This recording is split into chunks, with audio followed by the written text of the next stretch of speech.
This week we have a very special guest, and I'm so excited to speak with him. Uh, Peter Coyote has performed as an actor for some of the world's most distinguished filmmakers. We all know his amazing film career as an actor. I can never forget his co-hosting with Billy Crystal back in 2020 at the Academy Award show. Double Emmy award-winning narrator of over 160 documentary films that have always been enlightening, heartening, a guiding light. He's written many, many books. He is an ordained Zen priest since 2011, and is now also growing, can do that himself as well. He can ordain priests himself. And most of all, or just, it does not, it has to be mentioned, he has just always been engaged as a political activist and keeping his eye on justice, social concerns, environment, voting rights, the security of elections, the threat of nuclear weapons and energy production. Just an all-around, hard-working Renaissance man who got up early this morning for me. And it's on the air right now. Good morning, Peter. Thank you so much for joining us today. Oh, thank you for asking me, man. But we Zen people, we get up early. Yeah, that's right. 5:30, man. Yeah, absolutely. I was a monastic myself for a little while in the Vedanta tradition, and I do. Well, so you know, I miss my satsangs. I miss those morning meditations and the singing together. It's a beautiful way to start the day. It is. And one thing I want to say just from the jump, is that the word Christian in Christian nationalism has been stolen. Yeah. Because there's nothing about these folks that is congruent with the teachings of Jesus or any of the world's great religions. These people are political fascists who want to create Christianity, their version of Christianity, not Episcopalian or Methodist or Protestant or Catholic or even Jewish. They want to create Christianity as the dominant religion that can vanquish all secular stuff. And in this film, Bad Faith, which has been the vehicle by which we've been educating people, and I've been doing Q&As, there's a minister on the screen who says, F democracy. Right. We want Christ.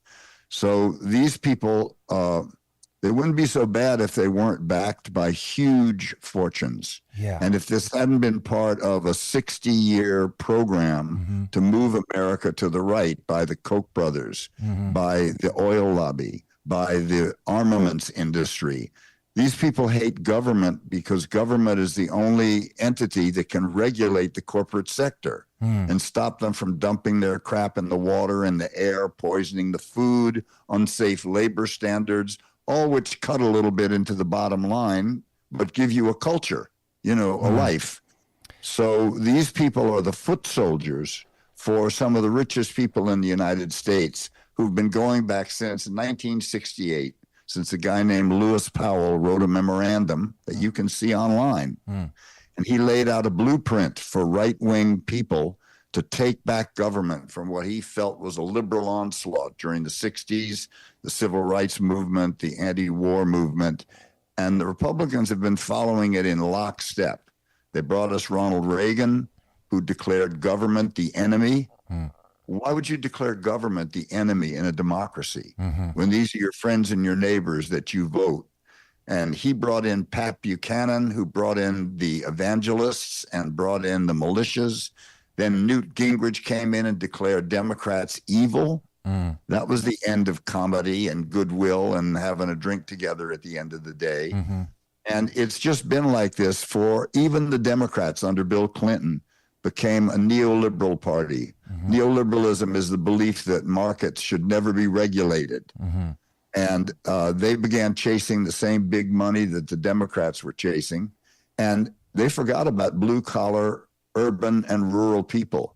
And those were the people that were in the Capitol on January 6th. Those are the people who've been pushed aside. They lost jobs with GATT and NAFTA. The Midwest was cleaned out and made ripe for the opioid and crystal meth epidemics. They had their banks, deregulation of banks under Reagan created the savings and loan scandal. wiped $250 billion out of personal savings.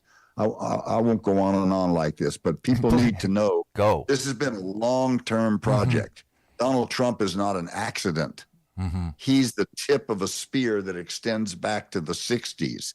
And they're funded and they're given, for instance, these people are trained as election workers now, the Christian Nationalists, and they're supplied the most sophisticated computer systems on earth by the Koch brothers.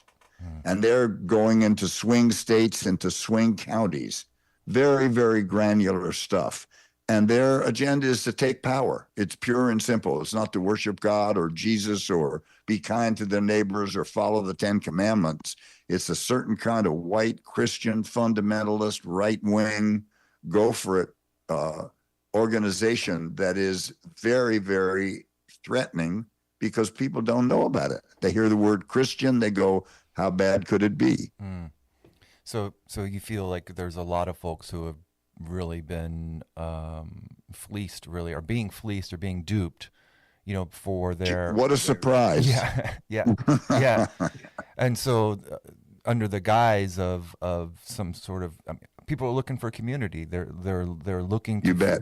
And you bet. And then they've sort of created this this menace, from that of the left or progress, or certainly people who don't look like you or talk like you. A lot of othering. And these are the guys that are showing up with the guns. These are the guys that are the bullies at the school board meetings, shouting people down about what books can be allowed, what teachers can teach. These guys are not interested in democracy. These guys are interested in ruling. And one of the reasons that we have these sessions, we always include, rabbis or priests or ministers from all the established religions, because there's no conflict. There may be little disagreements about dogma and things like that, may emphasize one book of the Bible over another, but everybody believes in the 10 Commandments, and everybody believes that Jesus was a prophet, and everybody believes that he was a nonviolent person, that he was going to spread the word with you by argument and by Socratic dialogue. These people are another breed of fish. Have you had,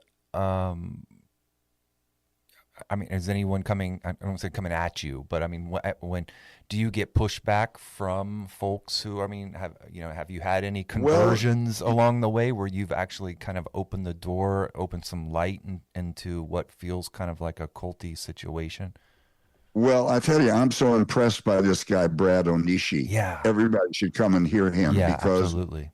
He's not like some, dumb kid that fell off the path and got seduced by these people. He's a brilliant person, and he's a teacher. And he was so shaken by what occurred to him that he realized the persuasive power and the network of argument and stuff. And he's dedicated himself to spreading the word about this. And he's the guy I'm looking up to. There's also a woman named Ann Nelson, who's in this movie, Bad Faith. She wrote a book called Shadow Network, and she's like the Sherlock Holmes of ferreting these people out. You hear about Project 2025. Project 2025 was done by this group called the Heritage Foundation. It's a think tank. Well, the guy that started this Heritage Foundation was a guy named Wayrick, and he was like the evil genius of the right. He realized that we could take all of these evangelicals and Pentecostals and super conservative right-wing Christians, and he could use them as the foot soldiers for political power. And they did. And under the Reagan administration, they made a deal with the big TV evangelical preachers, the mega churches. Reagan said, I'll make you as rich as Croesus with tax breaks. You just give me your worshipers. And they did. And before long, the worshipers were running the Republican Party and literally driving out all your old uncles and moderates who, liked small government and conservative values. And it was part of the debate of democracy to have two parties.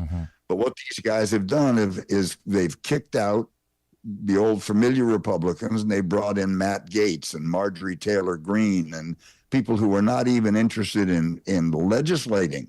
You know, Jim Jordan has never passed an act of legislation in all the time he's in Congress.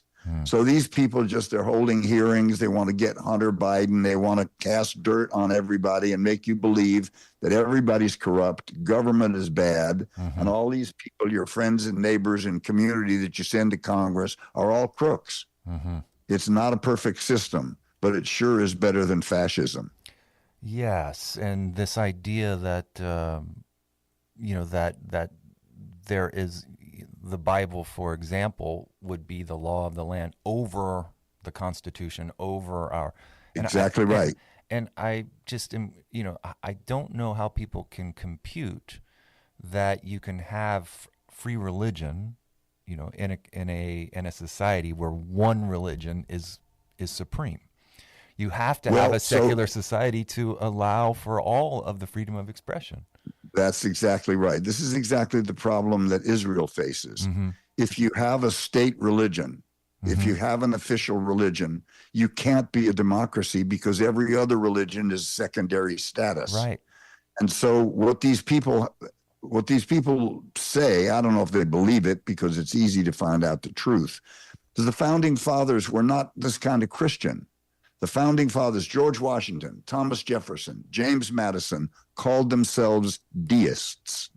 They believed in a God, and they believed that God set this beautiful machinery in motion, and he gave us free will and choice, and it was our job to keep it together. And it's written right in the Bill of Rights and the Constitution. You shall make no law, you know, favoring one religion over another. We should have separation between church and state. So these people are like the Taliban, and that's really what it is. If you want to see what state religion looks like, right? You know, take a look at Afghanistan, where the women have to cover themselves. They can't be educated. They can't go to school. They're married off. Well, there's things in the Bible that say you can beat your wife with a stick that's as big as your thumb. Are we going to go for that? I don't think so. Well, you know, a lot of this, you talked about the throughput over the decades, that this didn't start 2 years ago. You know, a lot of it was sort of Trojan horsed in through the attack on reproductive rights, and that seemed to galvanize everyone emotionally around that. So remember I mentioned this man, Ralph Weyrich, who started the Heritage Foundation? Yeah, yes. He invented the abortion issue. And the reason they did was because after the Civil Rights Bill passed, and it was the law of the land, he realized Republicans couldn't go around kicking dirt on black people, and they just looked ignorant. They looked like they were treasonous. Right. So he created the unborn as an issue, as a social issue, out of whole cloth. This was his brilliance. And he made that an issue, as like a signal. We're this kind of people. So they avoided talking directly about black people. But if you look at, for instance, so when the Voting Rights Act passed, the law was, 62 the law or was, 64. I think so. Yes. I'm not exactly bright enough to remember. It's escaping me too, but anyway. But I do remember that all the southern states were put under government supervision because they had this long history of lynchings and murders and segregation and denying black people the vote. Well, Lil John Roberts, the head of the Supreme Court, years and years and years ago was one of the forerunners in a case called Shelby versus Holder, I think it was called. And what they did was they allowed Alabama to change a voting district without going to the government, without asking permission. And they changed this voting district, and they got rid of the one black delegate by making his district a super white, rich, upper class district. And so it was John Roberts that said, oh no, we don't need this anymore. We don't need this supervision. And they liberated the southern states from getting government permission to change the voting laws. Well, from day number one, from the jump, they began restraining and restricting the black vote. They've been doing that consistently since the 1960s. And you read about it in the papers. They're looking, how come we don't vote over a weekend? when people are off, 3 days of voting. How come we don't make voting obligatory like they do in Australia?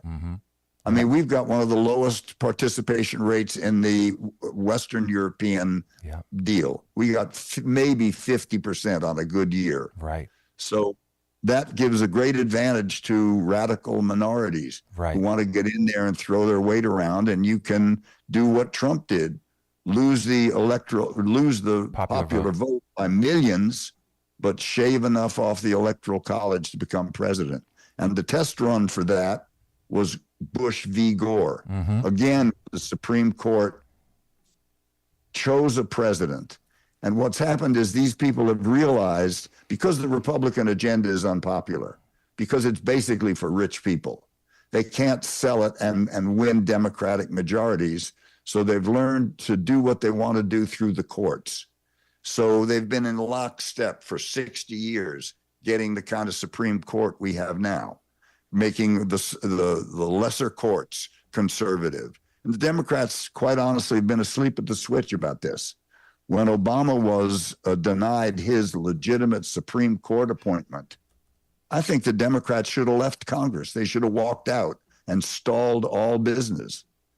But they didn't. They didn't see it as an issue, but the Republicans did. And now we've got a six-person majority who are radically changing the law.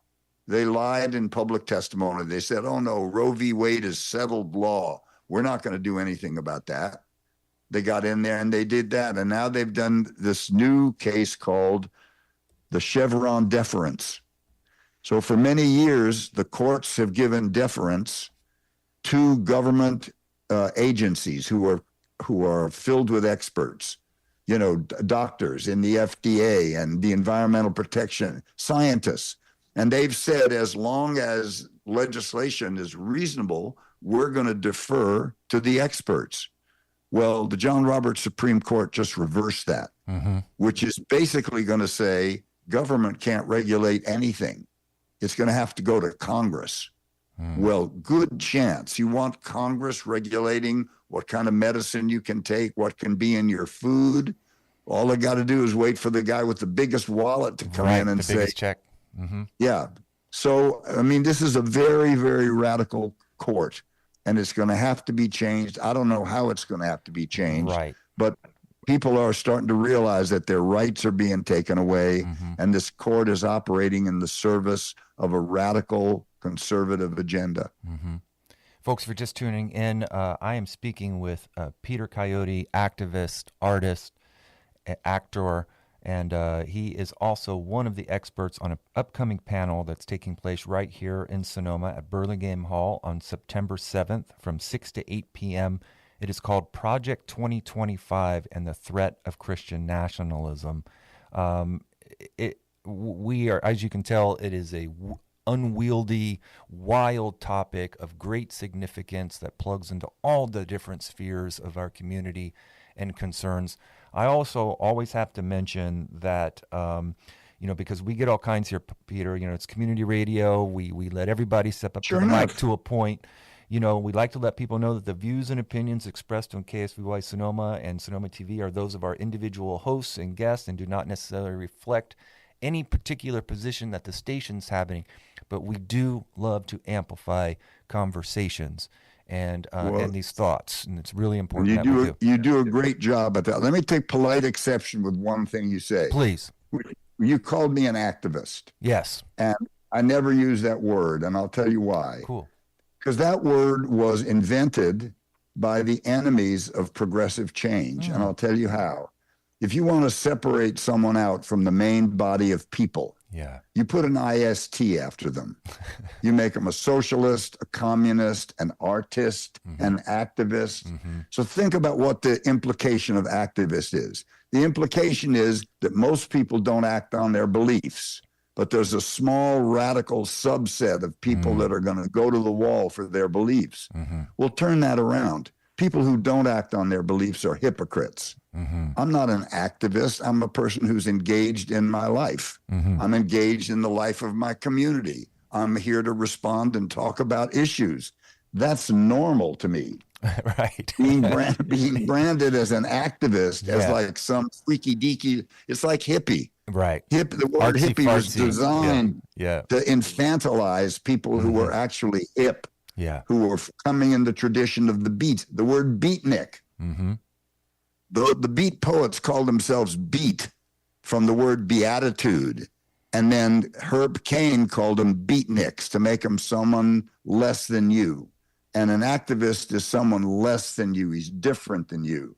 And I think it's a mistake, but the word's in common usage, so I'm fighting a losing cause. But. No, I'm with you, and it's good to clarify. No, the words. The words are powerful, and it does make a distinction. And I think a lot of people, when you just step up to be an engaged citizen, they've done a good. They have done a good job at sort of denigrating those who get active. You know. Yeah, right. And disagree with them.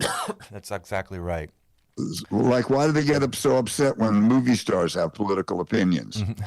You know, they use them to sell houses, soap, perfume, magazines, newspapers. But God forbid you open your mouth and you got an idea that's not unregulated capitalism. Sure, or like LeBron James, you know, a sports figure steps up and it's like, I just stick to basketball. Hey, you know, you're not exactly you right. Can't be a citizen too.